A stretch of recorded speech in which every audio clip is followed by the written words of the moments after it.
Walter Payton, also known as Sweetness, is one of the greatest Chicago Bears players ever to live, and is a nine-time Pro Bowler. Walter Payton wasn't just one of the best NFL players. He also was an amazing man and started many charities. He was later rewarded by having the Walter Payton Award named after him. As someone who has been a football fan and Bears fan for most of my life, I know a lot about the NFL and a lot about Walter Payton. In this speech, I'm going to talk about Walter Payton's early life, his NFL career, and his life after the NFL. Walter Payton was born on July 25, 1954 in Columbus, Mississippi. When Walt was younger, he was more interested in band and music than he was in playing sports. It wasn't until his sophomore year, by the request of his coach, to join football. He later became an all-state football player.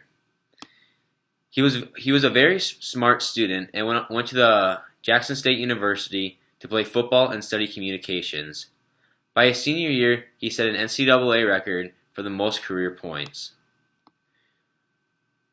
When Walt graduated, he enrolled in a course and prepared himself in a career for the education for the deaf. In 1975, Walter Payton entered the NFL draft as one of the top running backs in his class and was the fourth overall pick. Walter Payton had big shoes to fill with Gale Sayers retiring. In Walter Payton's first year, he led the NFL in kickoff returns. The following season, he had over 1,000 rushing yards and was selected to play in his first of 9 Pro Bowlers and was the MVP of that game. The next year, he rushed for about 2,000 yards and 16 touchdowns, which would earn himself as the league's MVP. That season, he broke a record for most yards in a game, which was 275 at the time. It wasn't until 1985 when Walter Payton and the Bears' dominant defense led them to the franchise's first Super Bowl victory. Walter would end up playing 2 more seasons before retiring. This was found on Biography.com. After the NFL, Walter started his own estate company and started a family and had 2 kids. In 1988, he founded the Walter Payton Foundation for Needy Children and helped thousands of kids. Walter Payton was inducted into the College and NFL Hall of Fame.